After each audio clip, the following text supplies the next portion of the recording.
You're putting yourself and everyone else in grave danger. I need you to give me the stone. What happened to it? Gal Gadot's acting career is one of the strangest puzzles in Hollywood.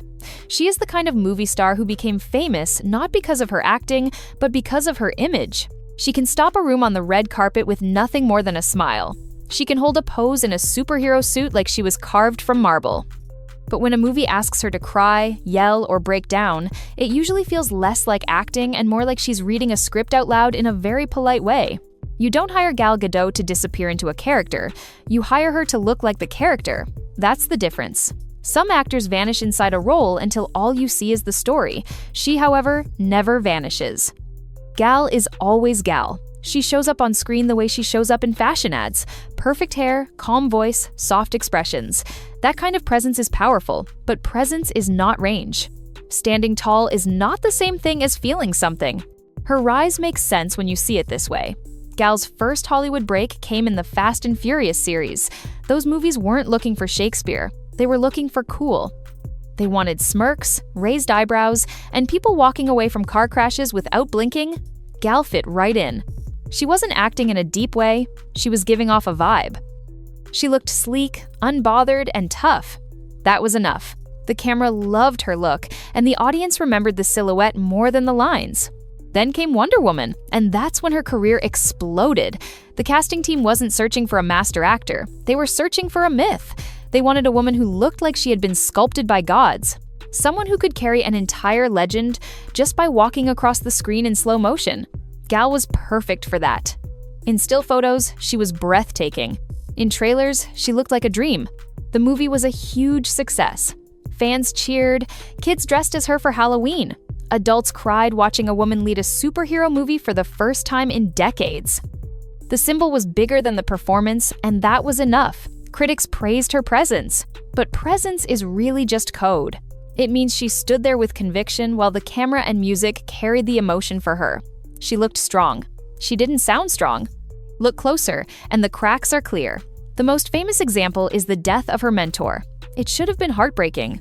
Instead, she delivered a soft no, no, no, like she was mildly annoyed that the Wi-Fi had gone out. No, and therapy. Oh no. Not grief, not rage, just flat words. And yet the film still worked because she was never being judged as an actor. She was being judged as an image. That film locked in her brand. After Wonder Woman, Gal Gadot was not just an actress, she was a symbol. She was elegance, empowerment, proof that Hollywood could put a woman in the center of a superhero movie. But none of that required her to actually act. It required her to stand with her chin up, sword raised, hair blowing in slow motion. She was asked to embody an idea. And Gal is excellent at embodying ideas. She is far less convincing at embodying emotions. From then on, her career was set. Studios didn't cast her for characters, they cast her for pictures. Every scene was built like a photo shoot. She was always lit like an ad, framed like a poster. She was always tasked with looking extraordinary while sounding ordinary. Audiences, blinded by the shine of the icon, went along with it. They praised her presence. They ignored the absence. They said she carried the role. But in truth, the role carried her. Even in her earliest interviews during the Fast and Furious era, you could see how Hollywood was shaping her. Journalists did not ask about her acting process. They asked about her beauty, her training, her accent, her modeling background. She was being framed as a star before she was framed as a performer. When Wonder Woman came along, the framing was complete. People did not walk out of the theater saying, Gal Gadot gave the performance of the year. They walked out saying, Gal Gadot looks like Wonder Woman. And that has always been the trade-off. If you want an actor to lose themselves in a role, Gal is not your choice. But if you want someone who can embody an idea and sell it to the world with her face alone, she is unmatched. That is why critics talk about her presence instead of her acting, because presence is what she does best. Presence is what her career was built on. And presence, for a time, was enough to make her a star. After the success of Wonder Woman, Hollywood doubled down. Gal Gadot was no longer just the face of a hero, she was the franchise itself. Studios treated her as if she had proven she could carry any story. But the truth is that Wonder Woman worked because the symbol carried her. The sequel, Wonder Woman 1984, proved what happens when you give her more emotional weight and less mythic framing. The cracks became valleys. In Wonder Woman 1984, the story asked her to show heartbreak. There is a scene where she has to say goodbye to the man she loves, Steve Trevor. It should have been a devastating moment. Instead, the delivery feels robotic. Her eyes remain calm. Her voice is soft. The emotion is more like someone whispering to a child than a woman losing the love of her life. Critics called it robotic heartbreak. You understand what the script is telling you, but you never feel it. Then came Justice League, where the infamous Kal-El no line turned into meme history. Kal-El, no! No, God! No, God, please, no! The setup could not be more serious. Superman, freshly brought back from the dead, stands ready to kill his old teammates. The stakes could not be higher, and Gal's big line is supposed to stop him. Instead, what we get is the sound of someone stopping a dog from chewing the furniture. The world is ending, and the acting says, no, don't do that. It is flat, underplayed, and unforgettable for all the wrong reasons. And this is the Gal Gadot paradox. She fails at moving you, yet she becomes iconic anyway. Her flattest line readings go viral, her emptiest reactions get turned into GIFs. People share them because they are so strange, so out of place, that they become memorable. She creates iconic stills, not iconic performances. The pattern only grew clearer with Red Notice, a Netflix blockbuster meant to showcase her as a glamorous, dangerous thief. The film wanted her to ooze charisma, to flirt with menace, to dance between charming and threatening. What audiences got instead was a performance that felt like a car commercial with fight choreography. The smirks looked rehearsed. The pauses sounded like they were timed for a trailer. Her dialogue felt less like seduction and more like a caption for an Instagram post. Glossy? Yes. Alive? No. Death on the Nile gave us the legendary champagne line, enough champagne to fill the Nile. And enough champagne to fill the Nile. It was supposed to drip with decadence and old world wealth. Instead, it landed like Siri trying to flirt. She delivered the line with a timing that sounded more like a rehearsal than a final take. The performance felt empty. The audience remembered the line, not the scene. They laughed when they should have leaned in.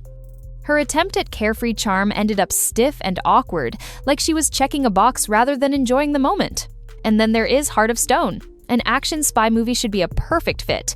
Cool confidence is exactly what the genre rewards. But even there, Gal felt like she was just walking from mark to mark. The action scenes looked fine, but the emotions behind them were missing. When the story asked her to show doubt, fear, or conflict, she gave the same calm gaze she always gives. She was acting like Wi-Fi, present, but not always connected. The audience never felt the stakes because she never seemed to. What makes this even more obvious is how she looks next to her co-stars. In Wonder Woman, Chris Pine poured out charm and emotion, practically carrying the relationship by himself. In Justice League, Ben Affleck's weary gravitas and Henry Cavill's intensity made her lines look even weaker. In Red Notice, the screen was already overloaded with Ryan Reynolds recycling the same smirk he uses in every project and Dwayne Johnson flexing through dialogue like it was Arm Day. Even with all that noise, Gal still managed to fade into the background like a model trapped in a perfume ad. And in Pedro Pascal's scenes with her, the contrast was almost cruel. He acted with fire and urgency. She stared back, calm and blank. That is the heart of the critique. Gal Gadot never enters the moment. She hovers near it. She poses next to it. She looks like she is about to act, but the feeling never comes through. You can sense her waiting for her turn to speak. You can sense her remembering her line. It is not performance, it is posture, and once you notice it, you cannot unsee it. At this point, the pattern is impossible to ignore. She is not hired for transformation. She is hired for presentation. She is not a chameleon who disappears into a role. She is a logo that arrives to be displayed. Hollywood does not use her as an actor in the traditional sense. Hollywood uses her as an image, a brand, a billboard come to life. This explains why her career looks the way it does. Time and again, she is cast as icons rather than people. Goddesses, queens, spies, legendary figures. Characters that are defined by how they look and what they represent, not by what they feel. Her job is to sell the poster, not the performance. She is tasked with presence, not pulse. It is about the silhouette, not the soul. And when you look at her performances through that lens, they make sense. In Wonder Woman, she is a myth brought to life. In Red Notice, she is a glossy distraction designed to look expensive. In Death on the Nile, she is high society sparkle with nothing beneath it. In Heart of Stone, she is a spy designed by committee, sleek but empty. Even in Snow White, where the evil queen should be campy and venomous, she floats through the role like it is another photo shoot. Always polished, never messy, always styled, never raw. This is why critics reach for the word presence. It is the one thing she always brings. She is composed, she is graceful, she is striking, she can hold a frame like few others can. But presence is not emotion. Presence cannot replace range. Presence can make you look at the screen, but it cannot make you feel what is on it. Her most memorable lines live on because of how flat they were. These should have been emotional anchors. Instead, they became memes. They are quoted not because they moved anyone, but because they did not. The emptiness is what made them unforgettable. The audience filled the gap with humor, gifs, captions. She gave them nothing, and somehow nothing became something. But that is the Gadot paradox.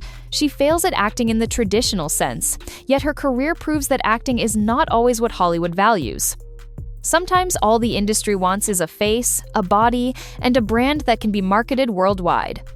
Gal Gadot provides that brand. She is elegance in motion. She is strength in stillness. She is the ad campaign turned into a person, and in a business where image can matter more than depth, that can be enough. The problem comes when people expect more. When the story calls for screams, sobs, or true emotional breakdowns, Gal cannot deliver them. She does not melt down. She does not explode.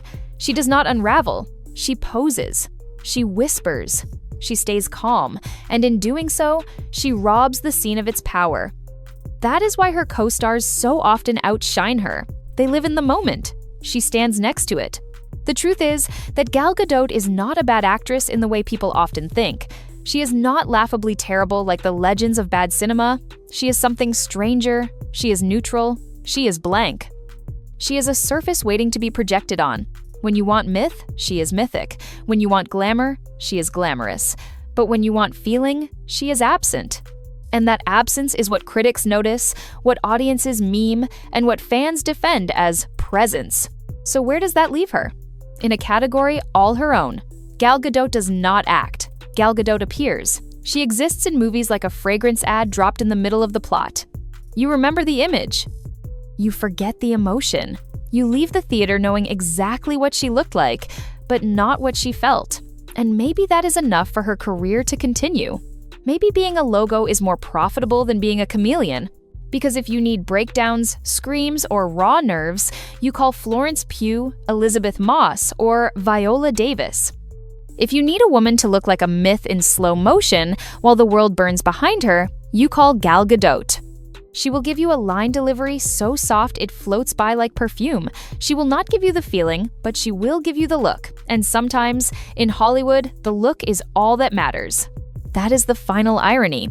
Gal Gadot may be the worst actress to ever become a superstar, but she also proves that acting talent is not the only ticket to stardom. Sometimes you can make it to the very top by being a symbol, a brand, a presence. She will never win awards for range. She will never leave audiences in tears. But she will leave them with images burned into their minds. And in a world where movies are marketed as posters first and stories second, that might be all Hollywood really needs.